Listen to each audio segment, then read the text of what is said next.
O apetite por empreender tem crescido com força nos últimos anos. Num país ainda tão desigual como o nosso, as pesquisas mostram que muita gente ainda empreende por necessidade, mas também pelas oportunidades abertas no mundo digital, aplicativos, redes sociais, internet. Mas, claro, os desafios ainda são grandes. Você quer empreender, já empreende ou quer entender esse fenômeno do empreendedorismo? Então você não pode perder essa entrevista com quem entende demais do assunto. Hoje eu tenho a alegria de receber a Ana Fontes. A Ana é fundadora da Rede Mulher Empreendedora e do Instituto Rede Mulher Empreendedora e muitas outras coisas. Faz um trabalho aí fundamental de apoio de mulheres no empreendedorismo que eu acompanho há muito tempo. Ana, muito obrigada pela sua presença. Uma honra e um prazer estar aqui para fazer esse papo, um tema tão importante, né? Delícia. E você você fala que está nesse tema desde quando era mato, né? Exato. Esse tema agora é empreendedorismo, né? A gente ouve falar tanto que está muito mais no nosso dia a dia. Quantas mulheres, Ana, o Instituto e a rede já impactaram até agora? Nos últimos 15 anos, desde a fundação da Rede Mulher Empreendedora em 2010, a gente já impactou a vida de mais de 12 milhões de mulheres. A gente conta as mulheres e as famílias, o impacto que ela tem na vida dos filhos, em quem mora na casa dela. Então, a gente contabiliza mais de 12 milhões nesses 15 anos de história e de existência. E agora, essa questão dos meios digitais, eles facilitam que você comece a empreender, os custos são menores, você atinge mais gente. O quanto, Ana, você diria que isso tem contribuído, né, nessa tua experiência aí de começar a empreender e o quanto que os desafios permanecem os mesmos ou avançaram junto com a tecnologia? Como é que você vê o impacto da tecnologia no empreendedorismo? Eu acho que é um impacto absolutamente fundamental, Ju. Eu comecei a empreender quando você fazia folhetinho para divulgar o seu negócio e saía distribuindo os folhetinhos na rua para as pessoas. Obviamente, você tinha uma restrição ali de alcance, né? O empreendedor trabalhava muito mais localmente, ele atingia as pessoas que estavam ali no entorno. Hoje, com rede social, com internet, você pode ter um negócio local, mas que vende para pessoas, sei lá, num raio super enorme, se você tiver como divulgar isso usando os aplicativos de mensagem, as próprias redes sociais.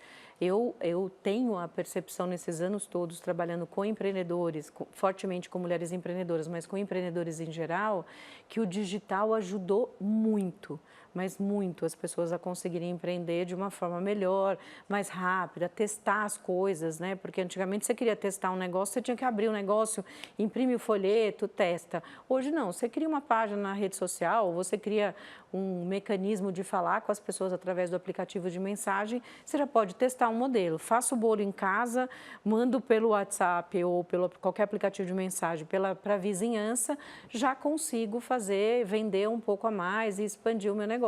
Antes você tinha uma dificuldade. Agora a gente tem que ter clareza que o digital ele não é igual para todo mundo no Brasil. Né? Você tem regiões do Brasil que ainda o acesso à internet não é um acesso à internet como a gente tem nas capitais.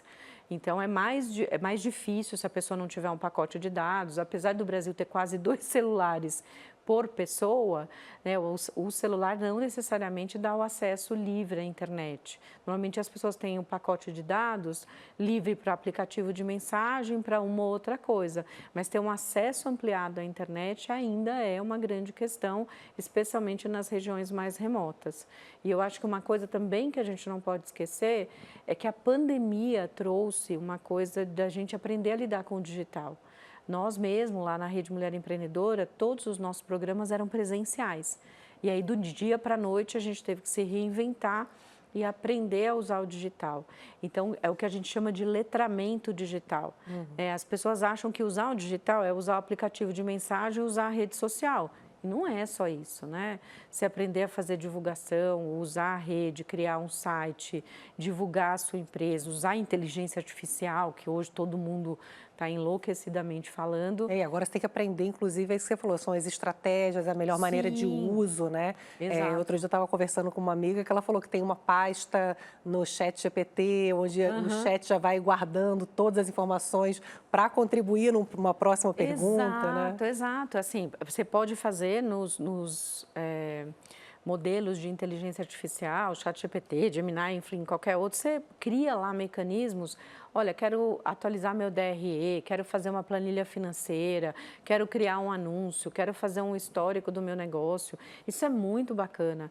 A gente fez um projeto na rede, acho que começou no final de 2023, a fazer um programa para ensinar mulheres a usar a inteligência digital para os negócios. A gente esperava conseguir em 2 anos cerca de 5 mil mulheres capacitadas, porque era uma aula um pouco mais profunda, foram 35 aulas, a gente foi abrindo o tema de inteligência artificial em vários modelos e a gente atingiu 18.500 mulheres nos 2 anos, ou seja, é um tema que chama atenção, que as pessoas querem aprender, mas ainda eu acho que a gente está muito na superfície do que é possível a gente fazer em relação à inteligência digital e qualquer outras ferramentas, né? Inteligência artificial e qualquer outra ferramenta. Você toca num ponto que sempre foi muito caro para você, que é a educação. Sim. Né? Você sempre falou muito sobre isso, é professora, né? Instituição, inclusive, tem contribuído também numa rede de ensino hoje como conselheira, né? E é uma angústia muito grande para mim quando eu vejo que a gente ainda tem um atraso do básico, né? A gente tem um terço, por exemplo, dos adultos que são alfabetizados, mas que não conseguem interpretar textos simples, que são chamados analfabetos funcionais, né? E agora com uma necessidade enorme dessa compreensão tecnológica, né?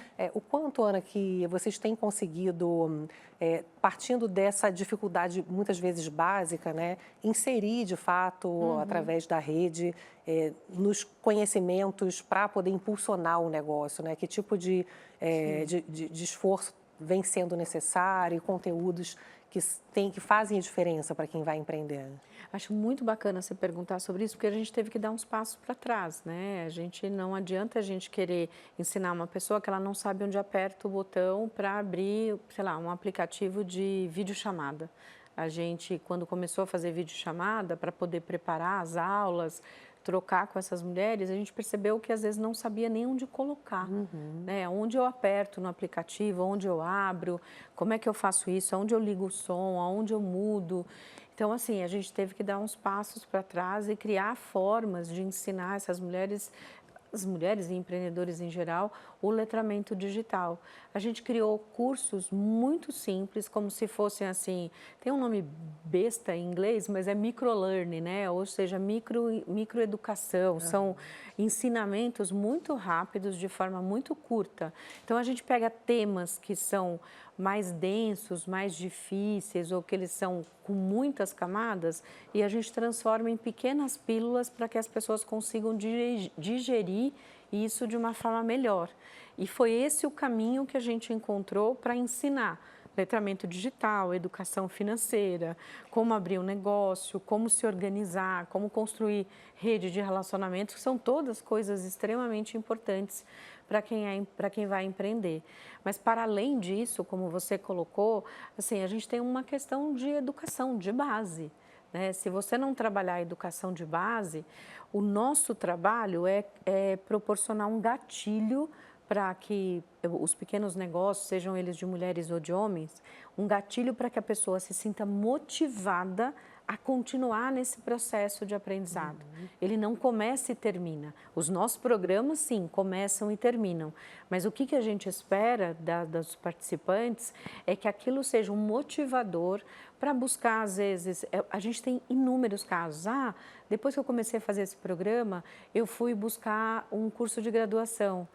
Depois que eu fui fazer esse programa, eu fui fazer um curso de informática, que parece uma palavra muito antiga. Então, as pessoas vão buscando outros caminhos e eu acho que esse é o nosso desafio. A gente ensina as ferramentas que a gente fala que é o dia a dia, mas tem uma coisa que a gente faz na rede e no Instituto, que é ensinar o que a gente chama de habilidades socioemocionais. Isso ganhou muita relevância nos últimos anos, porque quando você olha a pesquisa de empreendedores no mundo inteiro, você vê que o que faz diferença em quem dá certo e quem não dá certo é a capacidade da pessoa se conhecer, é o autoconhecimento. É a pessoa saber o que ela precisa aprender, o que ela pode contar com outras pessoas, como é que ela faz a gestão. E o que nós fizemos foi criar metodologias, especialmente para mulheres, para ensinar essas mulheres a recuperar a autoconfiança. É muito comum a gente ver as mulheres, quando começam um programa nosso, você pergunta para ela, o que você faz? Ela fala até com o corpo abaixando, eu tenho um negocinho, eu tenho uma coisinha, eu faço não sei o que, tudo no diminutivo, como se aquilo não fosse importante, né? Não tivesse uma força ali, porque 40% delas sustentam a família com o dinheiro que vem desse negócio. E aí a gente mostra para elas que o que elas estão fazendo, não importa se é o bolo no pote, não importa se é o churrasquinho, não importa, né? O que ela está fazendo é algo importante, que representa o sustento da família. O que a gente toma muito cuidado é não colocar o empreendedorismo num lugar de precarização de trabalho, precarização de venda, de renda. Então, é importante a gente ensinar para elas a ter essa autoconfiança em relação ao negócio, mas também o tempo inteiro ajudá-las a desenvolver para ganhar mais dinheiro. É impressionante, né? Porque a própria realidade, ela faz com que as mulheres ainda se sintam com menos valor, né? Os próprios números do IBGE mostram uma evolução, mas ainda hoje salários de homens e mulheres com uma diferença ainda de quase 30% na mesma função. É uma melhora muito devagar entre mulheres negras e mulheres brancas, entre homens brancos e mulheres negras nem se fala, né? É a metade do salário de as mulheres negras, né? E o que eu acho interessante, Ana, é isso que você trouxe de olhar esse trabalho como algo valioso, né? Porque o que eu tenho percebido em algumas pesquisas é que a gente tem hoje um raio-x da informalidade que mudou. É tanto a informalidade, como eu falei ali na abertura, por necessidade, a pessoa precisa, né, comer, né, amanhã e tal, mas também pessoas que querem sair de uma renda média que é muito baixa no Brasil, né, ali em torno de R$2.000, né, juntando todas as rendas, né, não só do trabalho, como aposentadorias, enfim, né, benefícios e tal, e olhar no empreendedorismo uma saída para uma ascensão social que você não encontra hoje, muitas vezes até com carteira assinada. Então, você vai até começar num aplicativo, né, de entrega ou de transporte, enfim, a internet vem como essa possibilidade, né? O quanto, Ana, que você vê, aí eu acho que olhando para essa parte mais prática, né, de fato a pessoa está preparada e você já deu uma dica boa que é começar a testar. Né? Então, esse é o primeiro passo, assim, você resolveu que você vai tentar ter uma renda maior e para você não morrer na praia, você tem que adotar o primeiro passo, que é começar a testar a sua ideia. Esse é a 001, é isso? Esse é 001, assim, começar a testar a ideia, porque muitas vezes a ideia ela é legal na nossa cabeça. É legal no que a gente está ali pensando, a gente com a gente mesmo. Né? A ideia num papel é uma ideia que não vale nada. Quando alguém pagar por aquela sua ideia feita em prática, não importa de que forma ela foi feita, é isso que vai fazer a diferença. Por isso que a gente fala que testar é tão importante. No passado, as pessoas abriam um negócio e viam se ia dar certo, se alguém ia entrar na loja ou no comércio, se as coisas iam funcionar. Só que, para fazer isso, você tinha investido um monte de dinheiro. Se desse errado, você perdia esse monte de dinheiro. O risco era muito maior. Era muito maior. Porque um exemplo super simples, porque ao invés de abrir uma loja de bolo, que você tem que alugar, fazer tudo, contratar pessoas, começa fazendo bolo dentro de casa, testa se você sabe fazer bolo dentro de casa, testa ver se as pessoas compram o seu bolo, pagam por eles, testa ver se não só a família e amigos, porque você vai ampliando, né? Ah, família e amigo compra? Peraí, vai olhar, mas não 100%, esse teste não é 100% válido. Amplia. Se pessoas do bairro estão comprando o seu bolo, se tem gente falando, nossa, que bolo legal que a Juliana está fazendo. E é fácil colocar em aplicativo hoje? É fácil, super. Né? Você cria uma página na rede social, cria o nome de bolo, bolo da Juliana, cria essa página na rede social, faço bolo de cenoura, bolo de sei lá o quê, e coloca para vender esses bolos. Começou a ter encomenda, é a forma de você testar. Começou a ter encomenda, bom, encomendaram 1, encomendaram 2, daqui a pouco. Aconteceu isso recentemente, uma empreendedora falou, Estou apavorada. Encomendaram 30 bolos num dia. Eu não sei o que eu faço. Não sei o que eu faço, meu liquidificador, não sei o que, não sei o que. Eu falei, esse é um problema bom. Né? Não é que não é um problema, é um problema. Mas é um problema bom. Você começou a testar, fazendo dentro de casa, na sua cozinha. A cozinha dela estava um caos. Mas, poxa, 30 bolos estão pedindo. Sinal que o bolo dela é bacana, não era família, eram outras pessoas. Então, essa é uma forma de testar.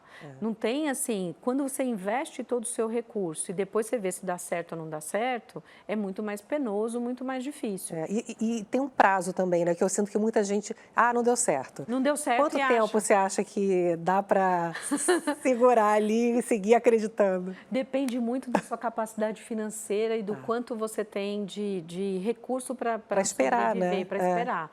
Os negócios no Brasil, e aí é um dado tristíssimo, né? 60% dos negócios no Brasil morrem de 3 a 5 anos. Nossa, é muito alto ainda, né? É muito alto. E para você ganhar dinheiro para o seu negócio, passar daquela ponte ali de um negócio que está ok para um negócio que está te dando dinheiro, ele leva esse prazo de 3 a 5 anos. Sim. E aí eu brinco muito com os empreendedores, eu falo, você está disposto a não comprar calcinha durante 5 anos? Você está disposto a não mudar as coisas, a não ter dinheiro para praticamente quase nada durante esse período?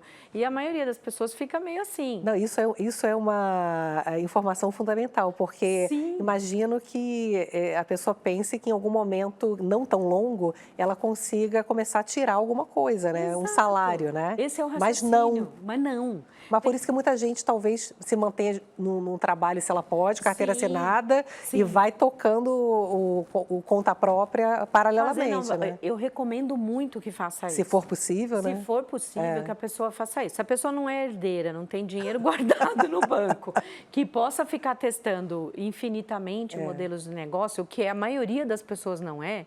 A maioria das pessoas está ali no Se Vira nos 30, na civirologia, para botar o negócio para funcionar. Então, como a maioria está nesse lugar que não tem reserva financeira, essa maioria tem que fazer várias coisas. O duro é quando você é mandado embora, né? Porque aí você não tem como esperar esse tempo todo. Aí é cruel mesmo, Aí é cruel. Mas aí as pessoas fazem o seguinte raciocínio, Ju. Se eu começar a empreender agora, daqui 6 meses eu começo a tirar algum dinheiro para mim. Não. Aí rola uma frustração. Não, rola uma super frustração. Eu falo, a não ser que você tenha descoberto algum negócio absolutamente sensacional, que você vai ganhar dinheiro 3 a 6 meses depois, normalmente esse negócio é ilegal. Aí é fácil, né? Aí é fácil. Você pode ser preso. Você vai botar um monte de risco ali no seu lugar. Mas assim, se não for um negócio legal, todos os negócios, inclusive os que têm inúmero sucesso hoje, os negócios mega famosos hoje, levaram de 3 a 5 anos no mínimo para você conseguir. E aí eu estou falando assim, tem negócio que a pessoa estava no 7º ano, hoje negócios gigantescos, bilionários, e que a pessoa estava ali, desisto, não desisto. Mas fez várias coisas paralelas para conseguir sobreviver. E por que demora tanto? Porque assim, você precisa entender se aquele modelo de negócio faz sentido, você precisa conquistar clientela. E conquistar clientela não é uma coisa que acontece assim, é um rastilho de pólvora. Comecei a vender um negócio, um bolo, o brigadeiro, o donut, enfim, qualquer coisa. Não é tão fácil você ser viral. Não é tão fácil você conseguir fazer com que o negócio dê muito certo rapidamente. Tem caso? Tem, mas é assim, você pode tirar uma agulha no palheiro. A grande maioria tem o tempo de maturação do negócio, tem o tempo do empreendedor, tem o ciclo de cliente. Se você tem, por exemplo, um negócio que o cliente... Vou usar um exemplo besta. Você tem um negócio que o cliente compra e vai comprar daqui 2 anos de novo, né, o teu produto. Agora você tem um negócio que o cliente compra um bolo, compra toda semana, sei lá, já é alguma coisa que a chance começa a melhorar. A gente fala muito no mundo dos empreendedores que o sonho é ter um negócio que tenha modelo de receita recorrente. Ou seja, eu vendo para você na semana, vendo na próxima, fazer cabelo, né? Fazer a unha, né? A unha, que são coisas de receita recorrente. Tem chance maior de você, se fizer um trabalho bacana, se tiver uma boa clientela, de você conseguir ir sobrevivendo, trocando dinheiro de lugar, né? Mas a maioria dos negócios não. Você precisa, até franquia, Ju.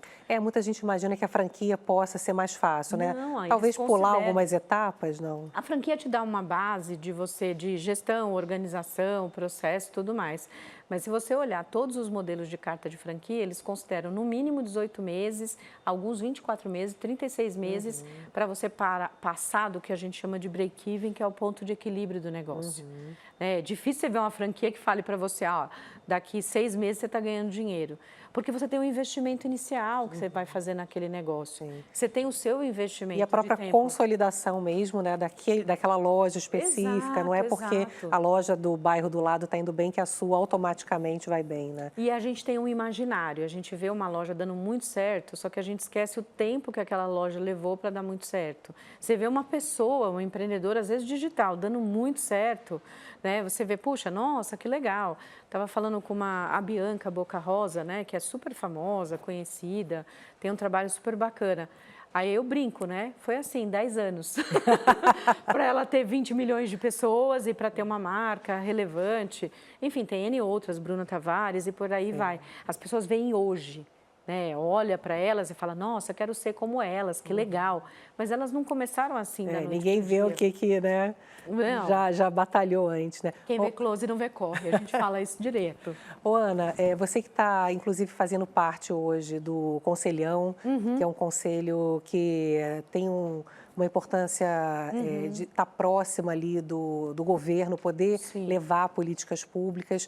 Eu me lembro de você falando muito sobre, por exemplo, o acesso a crédito, né? O Sebrae tem feito um trabalho importante nesse sentido. Como é que você está vendo hoje as políticas públicas trabalhando nessa direção? O que já avançou? O que precisa avançar? Como é que está a questão do acesso a crédito, que a gente sabe que é tão difícil para quem está começando, né? Nossa, esse é um dos temas mais fundamentais, né? Um país que quer apoiar empreendedores e que não olha para o acesso a crédito ou acesso a capital, para falar do tema de forma mais ampla, não tem como melhorar a situação.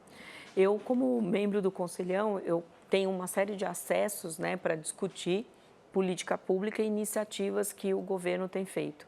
O ano passado eu participei, acho que de umas 12 reuniões para criar um sistema ou uma linha de crédito específica para pequenos negócios em geral, mas com foco em MEI, e a maioria dos MEIs são mulheres, e eu lembro que foi muito legal eu poder estar ali levando a voz das mulheres empreendedoras e dos pequenos negócios, porque às vezes a visão das pessoas que estão ali não é clara em relação a quem está no dia a dia, no chão ali do seu negócio, sofrendo.